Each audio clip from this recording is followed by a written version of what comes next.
mixed, BIPOC, thank you, individuals, as well as regularly lead workshops and facilitates community-based practice spaces for well-being and healing justice, well-being plus healing justice, with a specific focus on grief, healing, ancestral trauma, healing ancestral trauma, sexuality plus spirituality, body liberation, and recovery.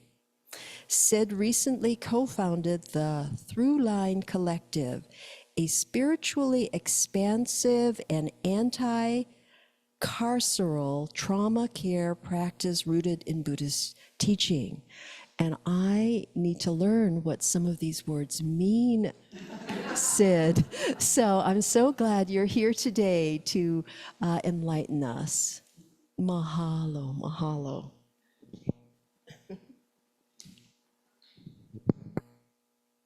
Thank you, Roshi. Thank you for the invitation to be here today. Are you able to hear me? Okay.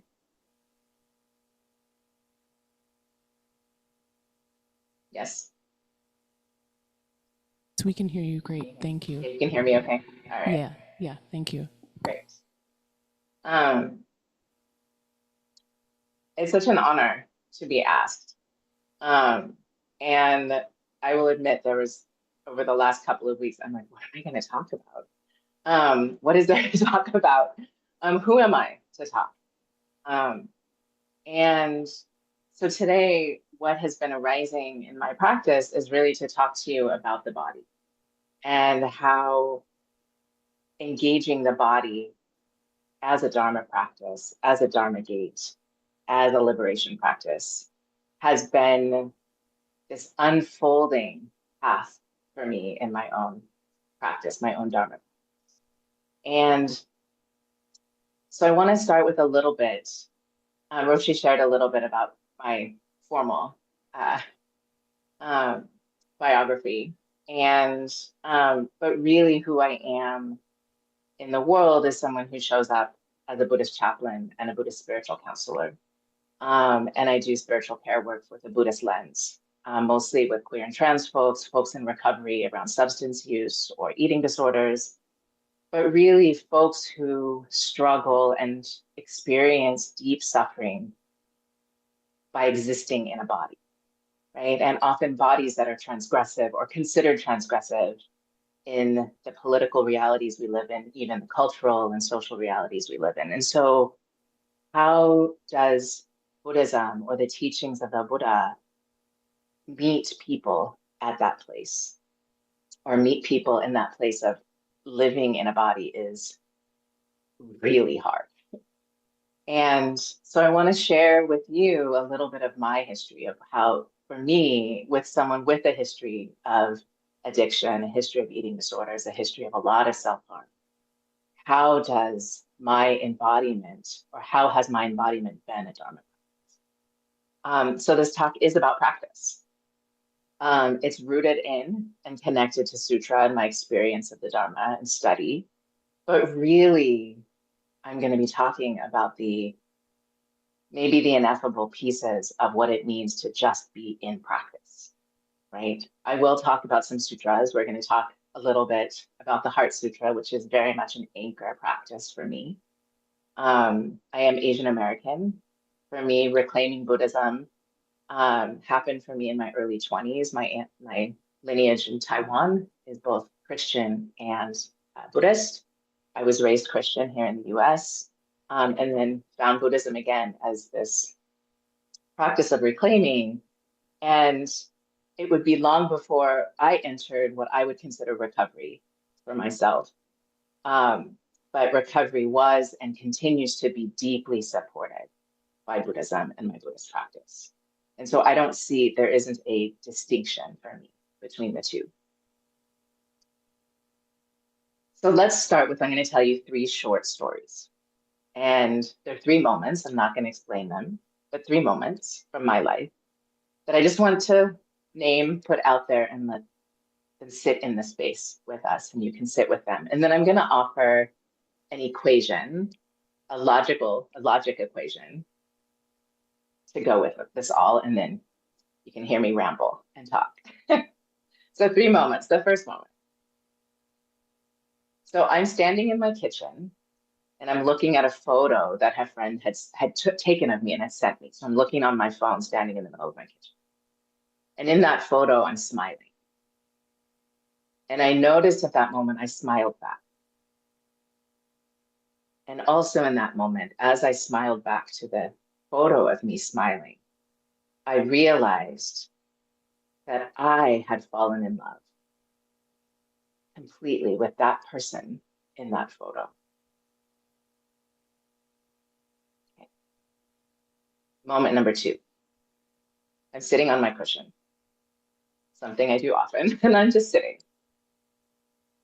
And at this time, I was reciting as part of my practice the Bodhisattva vows. I would recite them 3 times as I opened my practice and 3 times as I closed my practice. And this one morning, as I got to the 3rd recitation, I had this deep, embodied, like full visceral sense that the presence of Avalokiteshvara was there with me, sitting next to me. And they placed one of their 1,000 hands on my heart and on my belly. And they said, this is the way, and this is your path.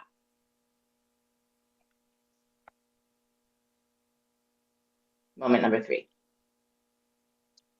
And this is a recurring moment.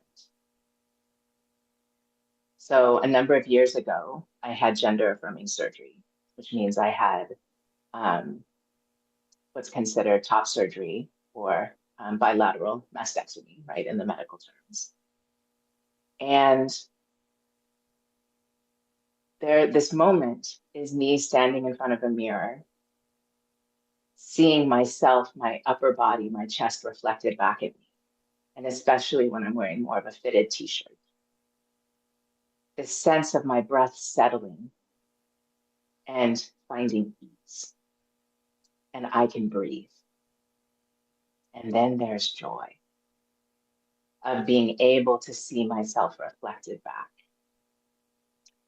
And this sense of suffering that for years I lived with is no longer accessible. It's just no longer there. So those are the 3 moments. So I offer them to, they're going to sit in the space with us.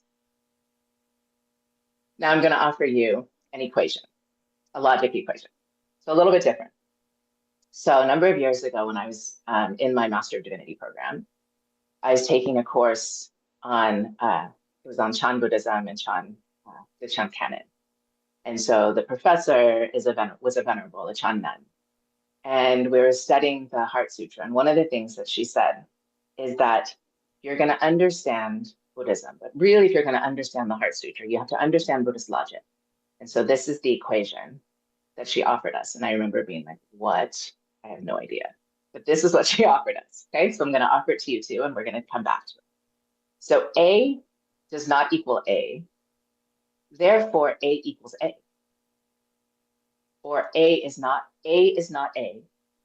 Therefore, A is A. Okay, so hold that equation. It's a little bit of logic and math for us today. Okay, we're going to let that sit. So now we're going to go on another journey. We're going to go a little bit further back in time.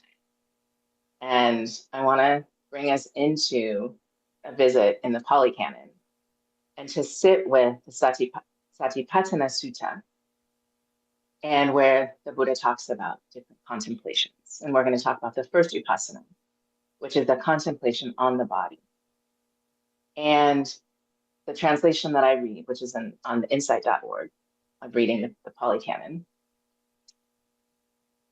It is a contemplation on the body in a body, right? And so there's a whole discourse on different ways to contemplate on the body in a body, right? So be in the body, what is the body, the different organs of the body, the way the body decomposes, and like all of it becomes gross, right? Like all of the different parts of and functions of the body. And when I sit with this contemplation within the Satipatthana Sutta, what I sit with, what comes to me and what has come to me is this idea of body as impermanence. And yeah, it's, the study is to destroy or to disrupt our delusion around beauty and the body as a source of beauty or something that we need to strive for in our body is beauty or aesthetics, right? But it's also, for me, this contemplation has become a locus of praxis for me. It is a Dharma gate of like, can I contemplate on this? Which for me is the most, for this lifetime, my body has been the most complicated relationship that I have. I have spent years, many years, dissociating from this body, trying to escape this body, that I don't even remember many years or many experiences of my childhood or of my youth, right? Because this is too complicated or has been too complicated. So when the Buddha says contemplate on the body, in a body, I'm like, well, I'm in a body. How do I be in my body to contemplate on this body? That became this invitation to deepen my own practice on what does it mean to be in a body, right? And how do I access a sense of calm awareness? Is that possible in this body? As I would practice that, or try, right? There's like always this practice, not really succeeding in anything. A number of questions arose for me. And in my practice, I find there's inquiry is what moves me or drives me or guides me through. Is some of the questions that arose are, am I allowed to even be in a body, right? Am I allowed to be in this body that so many deem as transgressive or wrong or other or imperfect or complicated or offensive, right?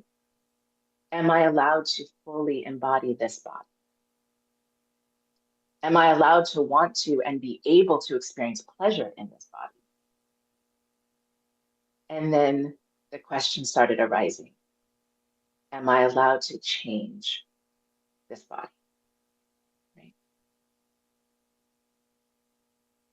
And so these questions of allowing eventually morphed into, how do I accept this body? Can I accept this body? What is that practice? How do I get there? Is that even possible? And so how do I accept being in this body to be able to contemplate on a body, right? And on this body. So what did I do? I just sat, and then I sat some more, and then I kept sitting, and then I sat some more, and I just sat. And in that sitting, I was expecting this like moment of just like everything is going to open up, right? All of a sudden, this body is going to be easy for me to inhabit and embody. But that didn't happen. So I kept sitting.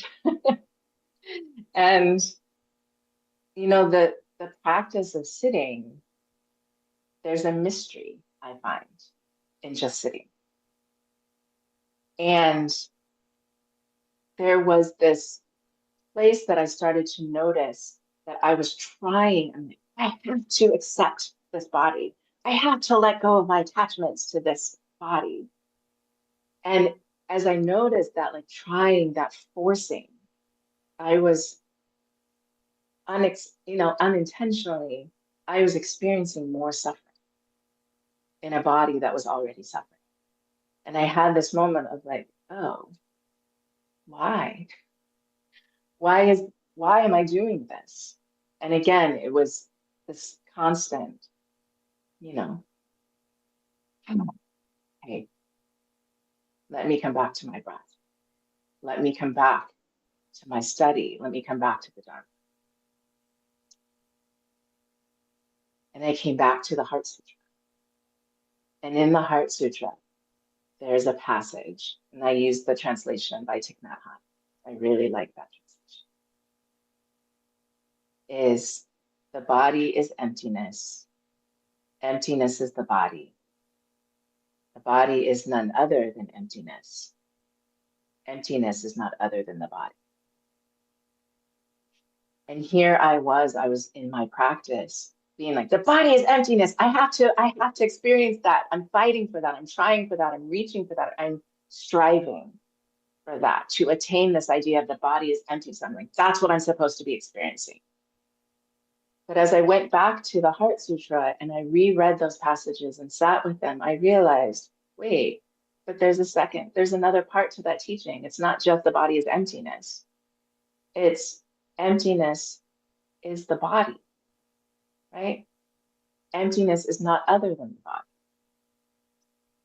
And so as I continued to sat, the awareness arose of what if then I leaned into the body. I'm trying really hard to lean into this idea, concept of emptiness, of sunyata, right?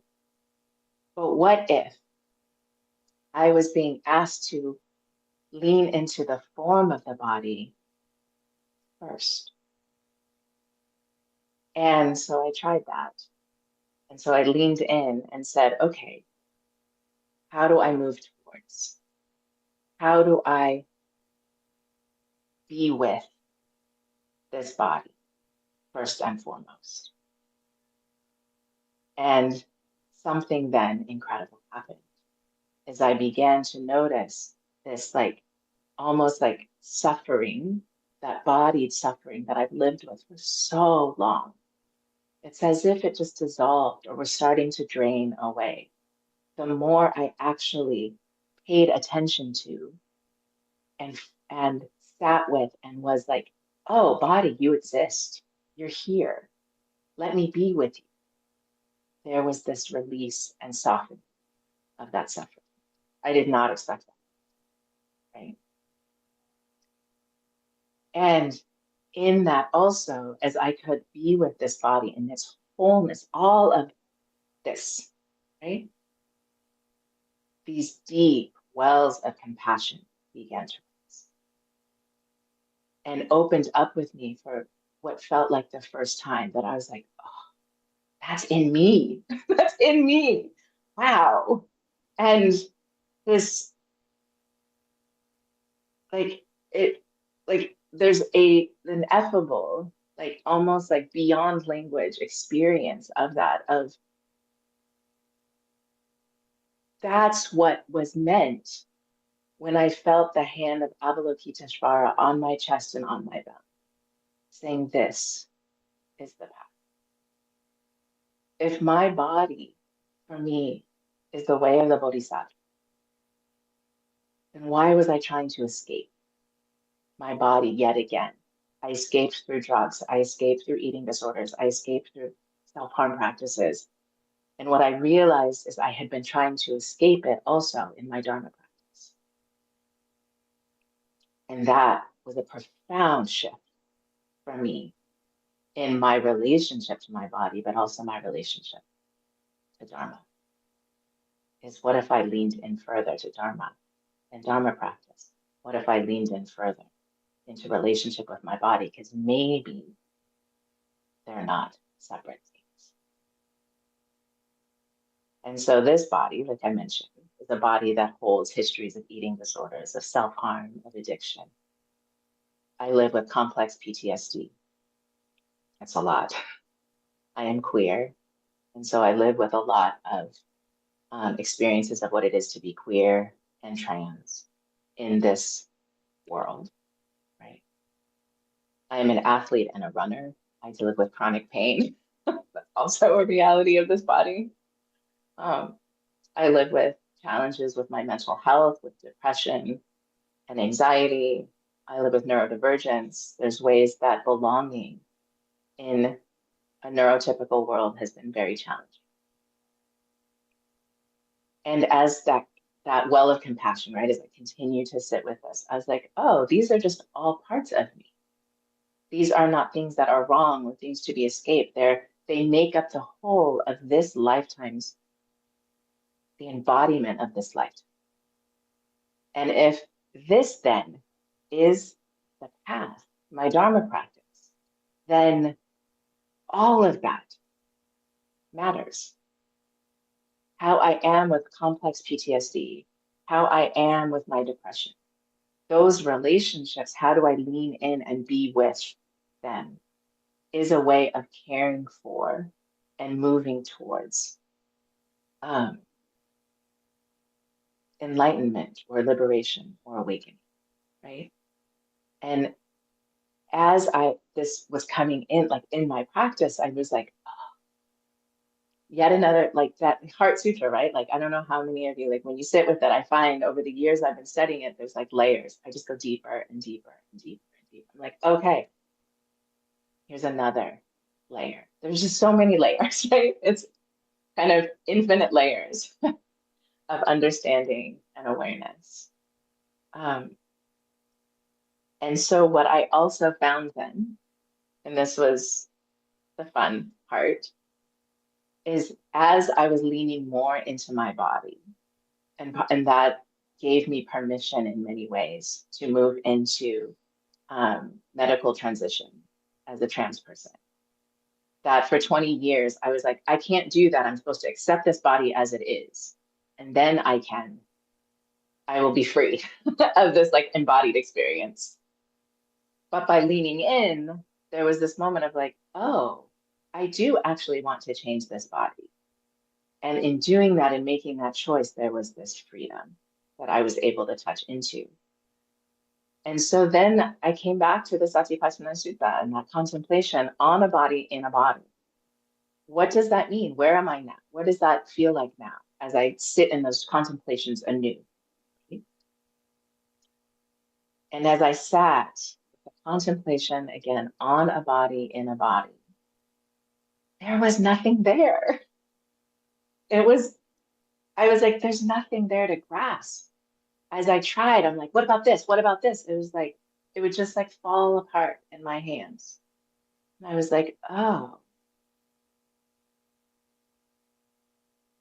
maybe this is that emptiness, right? These moments of it's not there. There's nothing fixed in this body. But I couldn't have gotten there to that understanding or experience had I not fully leaned in and like embraced the reality of being in a body. And so I'm still in practice around this, right? And so this is how the Dharma lives through me, how I experience Dharma.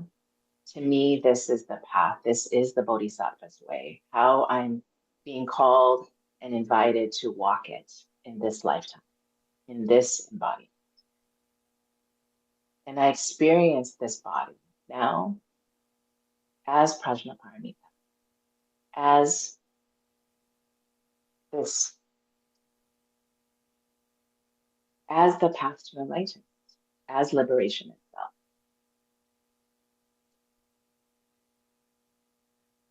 And it's not easy. It's a practice, right? It is a practice every day. I continue to sit and sit and sit. But that deep well of compassion is always there with me. And so I want to come back now to that equation that I offered you earlier, that A is not A, therefore A is A. And I want to invite you to sit with that for a moment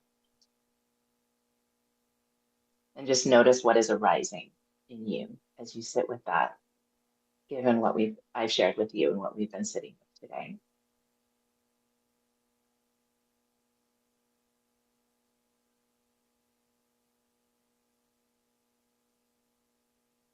And as we talk about the body, the form, right? We talk about form is not form in the Heart Sutra. But for me, accessing sunyata or emptiness was by forming, finding my form, right? So the body is not the body, right? The body is not the body. Therefore, the body is the body. And there was this moment in this, my own practice, I was like, oh, maybe there's a little bit of understanding, a little bit more. So The body is not the body. Therefore, the body is the body. How might that touch into ways of your practice, your ways of your own relationship with your body? So I offer that as an inquiry. And now we'll come back to those stories, the 3 moments that I shared with you. And the first one was a relationship for me in my own recovery, in my eating disorder journey, of being able to see this body as lovable, as good, right? In Buddhist terms, as wholesome. And falling in love with my body is something I never thought was in my recovery. And from there was the experience of undergoing top surgery, of gender affirming care, of being able to access living in a body that feels whole in a way that I had never experienced before.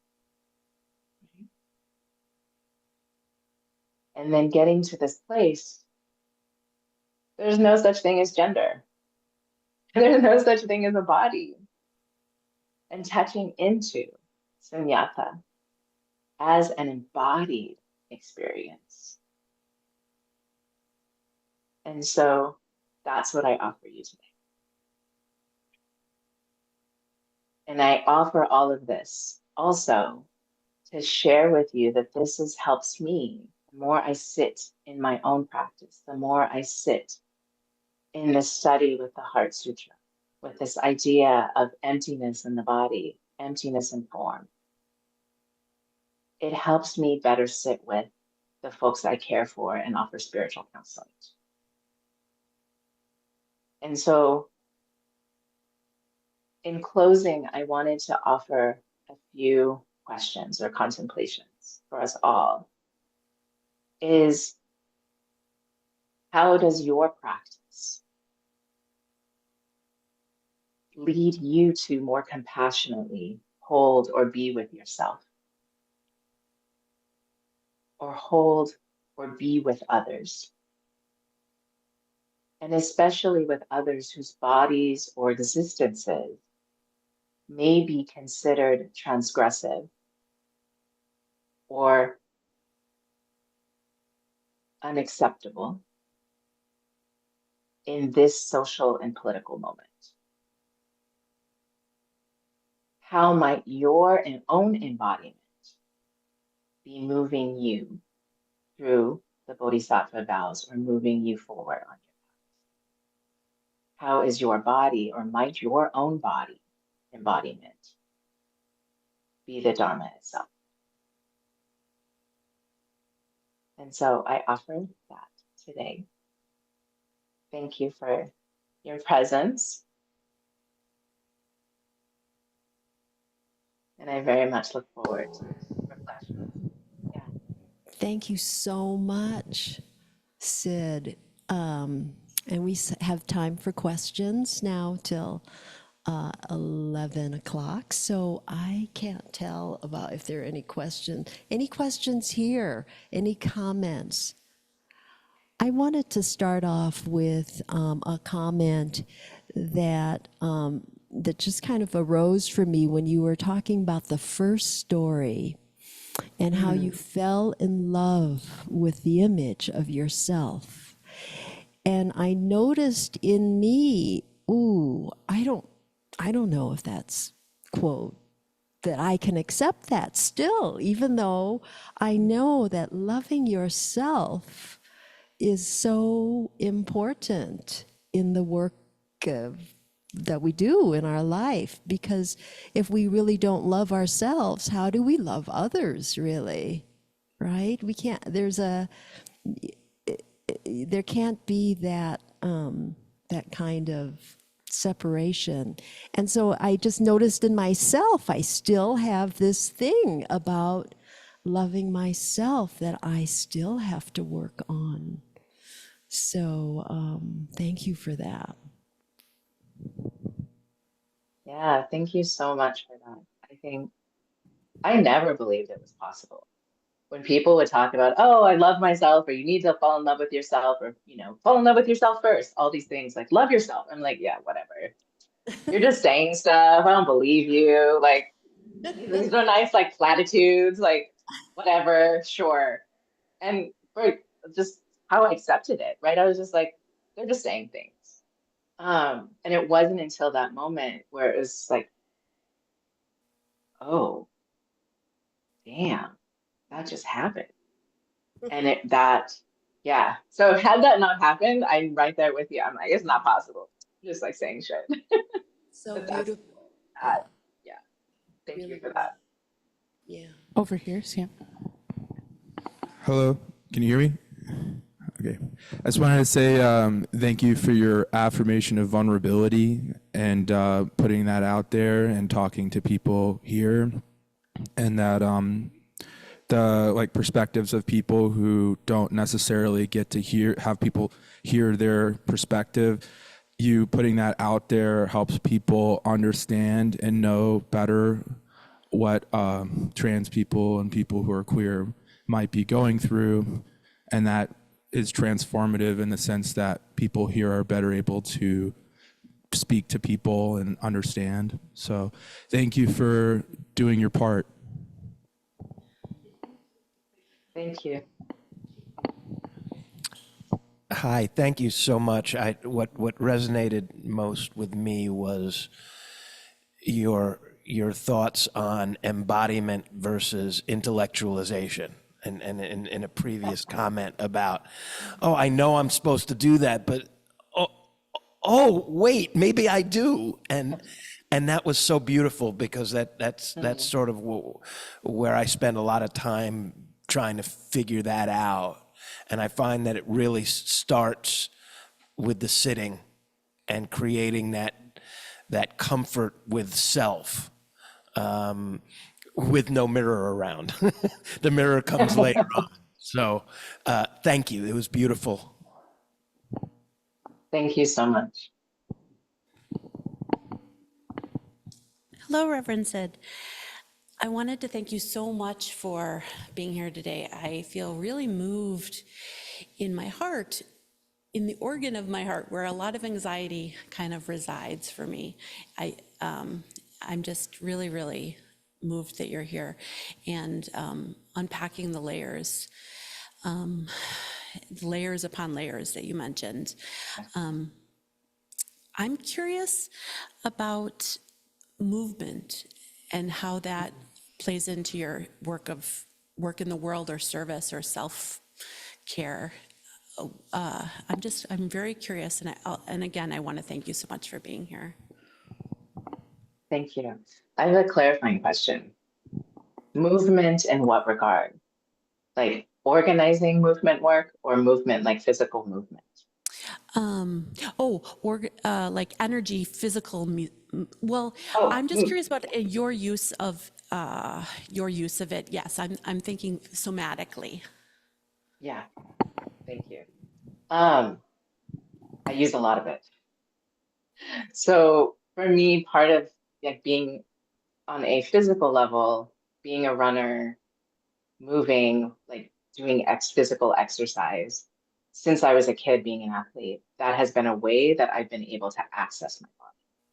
And so when I was younger, there was a lot, I did dissociate a lot, and I wasn't able to be here, like to experience this body.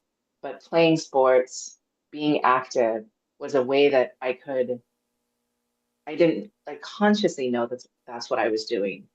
But as I look back, I'm like, that's where I was able to access like freedom of like the only ways I was like, well, this body is mine, right? And so movement then became this piece that was kind of like an access to joy, or a way of experiencing joy. As I got older, it got conflated and conflicted and like all entangled up with my eating disorder. And movement became a part of my eating disorder, and a part of the ways that I would exercise, over exercise, as a way to also escape and also practice self harm. And so for years, I had to step away. And so in the last couple of years or the last like decade, it's been like bringing back in what is movement that feels good to my body. So it has been reclaiming running for me. That has been also yoga, also walking, being in nature, going on hikes, being in the forest, walking at the pace where I can talk to the trees, or I can greet the birds and talk to the squirrels. I say hi to all the animals, and I move slowly, and that's also a form of movement. And so thinking about like my movement is not just me in my body trying to experience something, but how does my movement connect me now to that which is outside of me, connects me to the earth, connects me to other life, connects me to other people. So how does it become more of a connective practice? And it keeps me in this embodiment or in this moment. Thank you. We're here. Well, thank you so much for your presentation this morning and for taking time out of your Sunday morning to meet with us and talk with us. Have you ever reflected back to had you followed a Christian path versus a Buddhist path, how your life might be today? That is a really good question. Known for good questions there, yeah. That is a really good question. I do think about that sometimes. So I was raised in a very strict evangelical community, Taiwanese community. And my parents and some of my siblings are still a part of that community. And so there are moments when I'm like, what if I didn't leave? What if something in me said stay? And I think about how I think my life would have been very, very, very different. And that I may never have come out as queer. I would never have come out as trans. I would probably be married to a cis man and probably have kids, which are not my reality right now. And I think about how those choices would have been choices that were made for me, not by me. And I would have lived a life for somebody else or for an expectation. And then I stop and I'm like, oh, but I'm not there. And so I haven't gotten past that part of the like what the like picture would look like. And I don't think those pieces, any of that, the elements of that, there's no judgment for or against any of that. It's just that's not my path. And something about coming and reclaiming and coming back to Buddhism was this place where I get to be actively in the practice. And I find that there's this, for me, the Christianity I was raised in was full of rules. You do it this way. There's one way, right? In Buddhism, sometimes I can get caught up in, oh, that's a rule. I have to do it this way. I have to like fit this form in this way. But the more I sit with it, I realize there's this, it's an unlimited way, right? And for me, that's the like, that's where I can exhale. That's where I can breathe. And that experience of what I talked about of like experiencing my body in its wholeness, I find I'm able to access that for me, a Buddhist practice. Thank you for that question. I'm going to probably sit with it more and see if I can get past that. Thank you. I have a question here, and then Zoomers, those of you online, we can't really see you in the screen right now, so online, feel free to unmute yourself and hop in, but we have one more here in this end. Thank you very much for articulating your personal experience so clearly so that a lot of us can understand better. And for some reason, while you were talking about your transformations, I kept thinking about the second line of the vows, which is, delusions, vowing to transform delusions. And I had a recent little experience of that when I was looking at myself in the mirror and I was like, oh my God, wrinkles, I'm old. And I said, wait, that's a delusion. Look at your face. And I realized that the delusion was so much of what bombards you through the media or when you're growing up, as a young woman, and those kinds of expectations of beauty and trying to stay young and all of that stuff. And I thought, delusions. I mean, let's transform them. How can we do that? So whoa, because I always thought delusions were like, oh, you're deluded, you're imagining you're something you're not, but that goes both ways. It doesn't just go in a positive way. So, like having a swelled head or something. But so I just wanted to thank you for that. Thank you. It's very relatable, very, very relatable. Yeah, I think that's very much where I'm like, oh, how do I practice this aging, being in an aging body? Not just being in a body, but an aging body, where it's very visceral and palpable and tangible and visible, right? The wrinkles are showing up. I'm like, why? Why? And noticing I'm attached to my face looking a certain way, my skin looking a certain way, my hair having a certain texture, right? Yeah.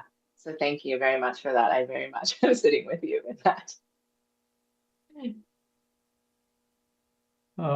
Reverend Sid, I want to say how grateful I am that you shared with us this morning your journey. And, when I meet trans people, I'm always in awe because I don't understand your journey, but I understand, I hear your journey, but it's not mine.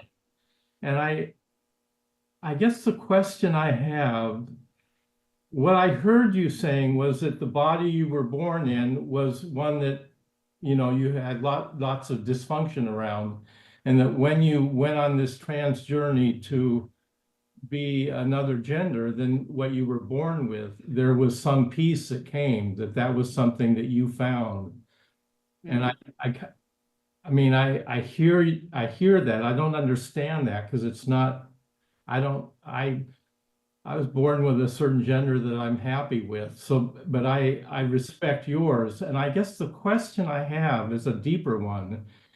If we are all conscious, and conscious is something that can't be reduced. In other words, we all have a subjective experience. I'm really curious if that changed for you on your journey, or if that remained the same, or if you could talk about that. What did I get there, it's a different relationship with the body, and there's hate for the body or love for the body, or our identity with that. But did your actual subjective experience of yourself change along the way? I think there's a lot in that question, so I'm going to see if I can. We'll see where I go with in response. And thank you for your reflections. I want to start with my experience of being trans or being non-binary, or having an understanding that who I am is different than the gender I was assigned at birth. Is something that had been arising for me since I was a kid. I was like, something doesn't feel right. There's something different here. But I didn't have language. And it wasn't until I think like my late 20s when I started to have language. And I was living in San Francisco at the time, and I was in queer community and starting to meet more trans folks, and like more of the dialogue around what is transness was present. And I was in those spaces. And I was like, oh, that's what's happening. It was like this, like my mind was like blown of like, oh, there's words for this. This isn't just me being uncomfortable or confused or like not knowing how to be a person, right? Or like being a bad woman or a bad girl. Like felt like I was always doing it wrong, right? And I was like, oh, okay, there's a word for this. This is something that is in existence. That's not just a fault of mine. And that's really where this like orientation shifted in my understanding of myself, is like having language for it was like, oh, okay. Oh, and there's a place where things could make sense. And so that awareness happened with like an internal awareness, happened long before I decided to medically and physically transition. And so this understanding of myself didn't like fundamentally change since I had that awareness of like, oh, there's language for this. But the physical transformation was part of what I was talking about, of being like curious, like what would happen if that inner knowing and this outer shell, right, this outer form could meet.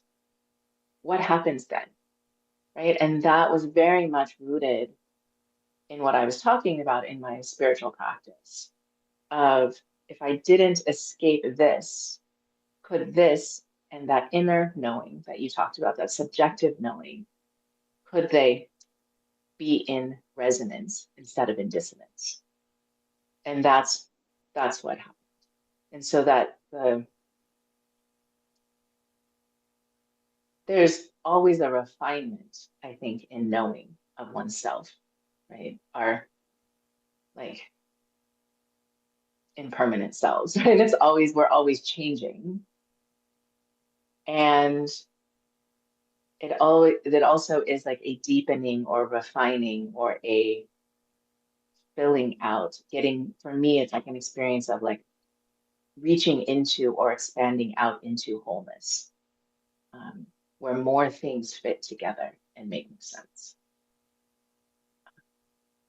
Yeah, I'm curious if that speaks to the question that you are offering. I don't know. I don't know what I don't know. So I'm what I hear when I hear. No, I'm not quite satisfied with your answer, because it seems to me what I'm hearing you say is that you found a language for something that was intuitive. You knew intuitively before you knew the language, and then the language confirmed something you knew deeply, inherently within yourself. That still strikes me as that's cultural stuff. When I talk about consciousness, seems to me something that is even before culture. It's just our most basic subjective experience of having a self and having a body. And I think what's complex about being a trans person is that you're actually changing your gender, and that's a fairly radical. It seems to me that's an extremely radical transformation, and I'm just really curious if the underlying level of your subjective sense of self changed, and that's what I'm curious about. I get that there are a lot of cultural things that could change, but is there something even before the cultural thing that didn't change, the basic sense of your subjective experience? Did that change as well? And that I'm just curious about that.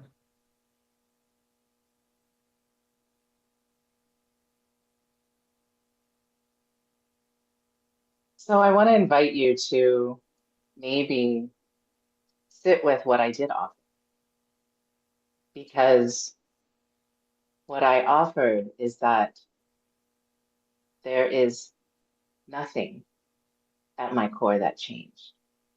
What changed was the external conditions and the external reflections back and the external definitions, and the conditions changed. Thank you. Thank you for that, Reverend Sid. I think it's just so beautiful. I mean, your whole talk, just so beautiful and moving, your authenticity, your realness. I just so admire how you show up. And want to say that just that last comment, if you feel like you're expanding into wholeness or expanding more into wholeness, I feel like that really resonates with me. And I just kind of love that concept you bring. So thank you for that. Thank you so much. Yeah, I know we just have just a minute or two left here, but I haven't really heard from Zoomers. So if there's any, I'm sorry I can't see you this morning. If you're raising hands or trying to pop in there, now is your time before we close this morning.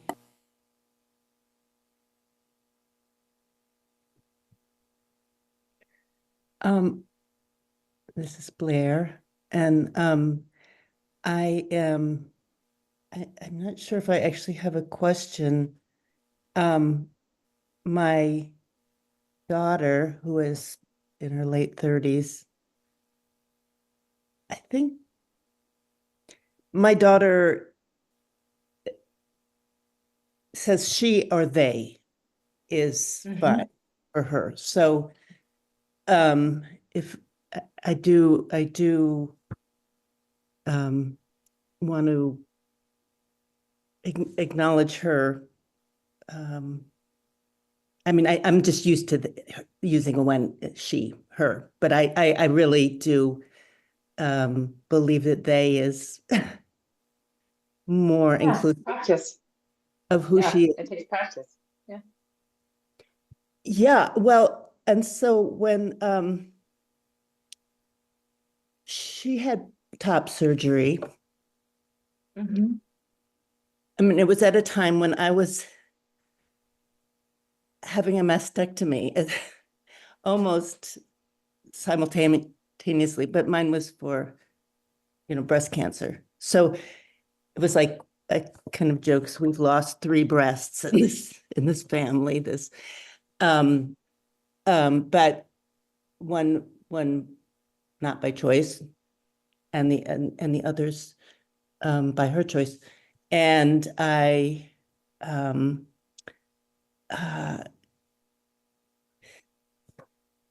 she'd talked about it for a long time, and I supported her doing it, although it's not something I completely understand, of course. But it sort of like it works for her. It fits her queer identity to become more comfortable with her body.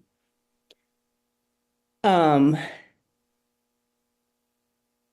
I kind of just accept it with, I love that she will share with me that I was able to kind of go with her on her journey. I was not able to be there physically during her surgery, but she came out in high school, and she's always been very non-binary in her, even as a child. I think she, I see a lot of that, or saw a lot of the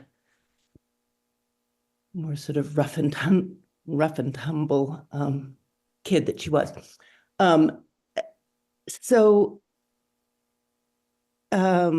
it's been, I do feel as though I'm glad that I've been able to just embrace them, for who they are. And it is still difficult to use the pronouns, even though that would seem to be very much in terms of her body, that is perfect, the perfect word. Could I make an offering, Blair? Yeah. Yeah. I'm kind of rambling. It's okay. Thank you for sharing. And I would love to make 2 offerings to you. Yeah. One is with pronouns. I like to think of them as a practice of how to love a person, how they want to be loved. And it's an invitation to say, love me in this way. This is how I receive love. This is how I feel the most seen. And can you practice offering that to your child, to others? And just think about it in that way. And the ways that you even receive love is in being referred to if you use the pronoun she, right? Like it's for all of us, how we receive care, love, and being seen. And it's a practice. And just like with all relationships, we have to practice how we love each other and how we each receive and offer love. It's a practice. And the second offering, and this is for you and for all of us, is for me and my understanding of myself as a non-binary being was really supported in a practice of sitting with the embodiments of Avalokiteshvara and the embodiments of Guanyin as both and, separate and the same. Could you say that again? That Yeah, sitting with the embodiments of Avalokiteshvara and with Guanyin as embodiments and expressions that are different and yet are the same. And for me, if bodhisattvas and sitting with the bodhisattva in its different expressions and the bodhisattva's many forms, if the bodhisattva can be both Avalokiteshvara and Guanyin, that bodhisattva, and can be both and all, and so can I. That this embodiment also is held with that embodiment of the bodhisattva, then I can sit in that too. And so I offer that as a contemplation and a practice for you. Just beautiful. Thank you. Thank you, Reverend Sid. We so appreciate you being here today. I'm sorry we are at time. That was so lovely. Those of you in person, please join us for our kinship hour. Hugs to you and all you virtually. Please have a beautiful, beautiful Sunday. Thank you. Thank you so Thank much. you so Thank you much. so much. Thank you. So good to see you. Thank you. Thank you. Bye. Hi, thanks a lot. Thank you. Where are you, Rev? Oh.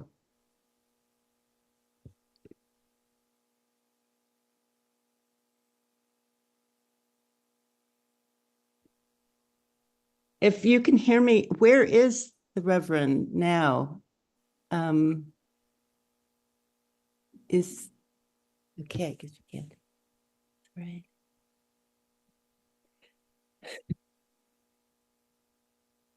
She is somewhere in California. Or But they. today she was on they, thank you. Yeah, They so- are in California. Yeah. And today they were on the East Coast somewhere. Okay, thanks. Yes, but I have her email, so if you want to get in contact with her, we Yeah. can do that. Sure. Great. All right. Thank you.